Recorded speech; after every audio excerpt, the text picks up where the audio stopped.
हरे कृष्ण। अब तो मन और बुद्धि को किस प्रकार सरल रूप से बस में किया जाए, आज हम लोग इस श्लोक में चर्चा करने वाले हैं। इसलिए आप लोग वीडियो के अंत तक बने रहिए। बहुत बढ़िया से भगवान बता रहे हैं हमें।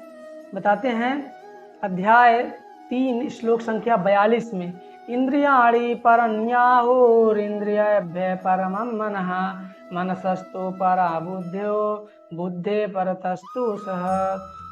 कर्म इंद्रियां जड़ पदार्थ की अपेक्षा श्रेष्ठ हैं, मन इंद्रियों से बढ़कर है, बुद्धि मन से भी उच्च है और वह आत्मा बुद्धि से भी बढ़कर है।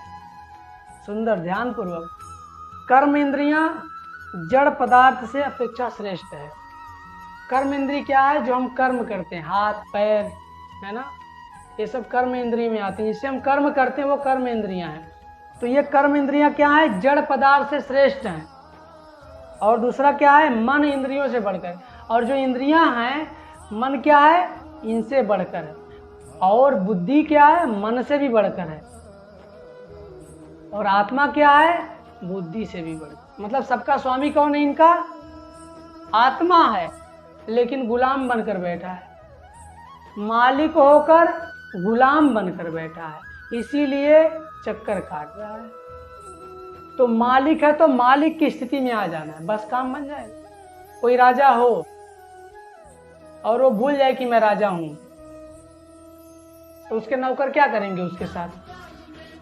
है ना, कूड़े का गार्बेज बैग थमा देंगे, जाओ रोड पे मांग के लेके आओ, तो मांगेगा। लेकिन अगर उसको कोई कूड़ा बीनते समय बता दे कि भैया तुम राजा हो और इस देश के राज सिंहासन पर तुम्हारा शासन होना चाहिए, तो तुरंत कचरा फेंक करके सिंहासन में बैठने का अधिकारी हो सकता है। लेकिन ऐसे नहीं, उसको लड़ाई लड़नी होगी। अब कूड़े वाले से लेकर राजा तो बनना पड़ेगा ना। तो कुछ तो सेना होनी चाहिए हमारे साथ, कुछ पक्ष में लोग होने चाहिए, तब जाकर। यही स्थिति हमारी है भक्तों। हम मतलब आत्मा, मन बुद्धि अहंकार इस शरीर के राजा हैं, लेकिन हमने क्या किया है? गुलामी स्वीकार कर लिया है। मन की, बुद्धि की, इंद्रियों की गुलामी। इसको रोकने के लिए सोच नहीं रहे हैं, बस बह रहे हैं। मन जो कहता है वो करते हैं, बुद्धि जो कहती है वो करते हैं, आत्मा जो करते रहते हैं। करना क्या है? इसको रोकने का उपाय क्या है? बिल्कुल अचूक उपाय है। मन इंद्रियों से बढ़कर मन है, मन से बढ़कर बुद्धि है। तो हमें क्या करना है? यदि हम बुद्धि को मजबूत कर लें, यदि कोई राजा का मंत्री मजबूत हो बुद्धि से, राजा का मंत्री बुद्धि से मजबूत हो, उसकी प्रजा अपने आप उसके कंट्रोल में होगी, निश्चित। ऐसे ही हमें क्या करना है? हमारी बुद्धि को मजबूत करना है। कैसे मजबूत होगी? शास्त्र पढ़ के, भगवत गीता पढ़कर, साधु संग करके।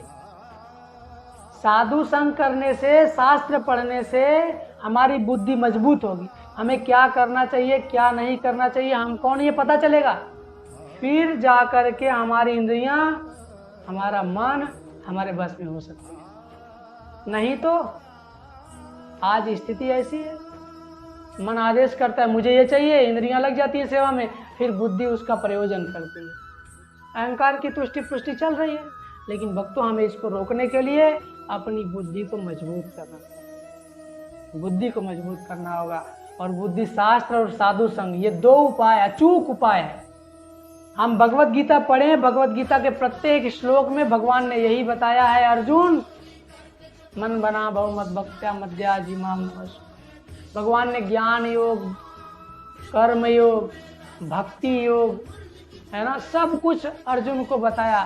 तो इनके माध्यम से हमें अपनी इंद्रियों को, मन को, बुद्धि को कंट्रोल करने का उपाय खोज लेना, बुद्धि को मजबूत, इतना सशक्त बना देना है, कोई कुछ भी बोले, हाथी चले बाजार, कुत्ते भौंके हजार, कुछ भी बोले, हमारे बुद्धि को इतना मजबूत कर लेना कि उसके ऊपर कोई असर ही ना पड़े। फिर आत्मा राज करेगा, फिर आप राजा हो जाओगे। और राजा बनकर कृष्ण की सेवा में लगना है। राजा बनकर राजा नहीं बनना है।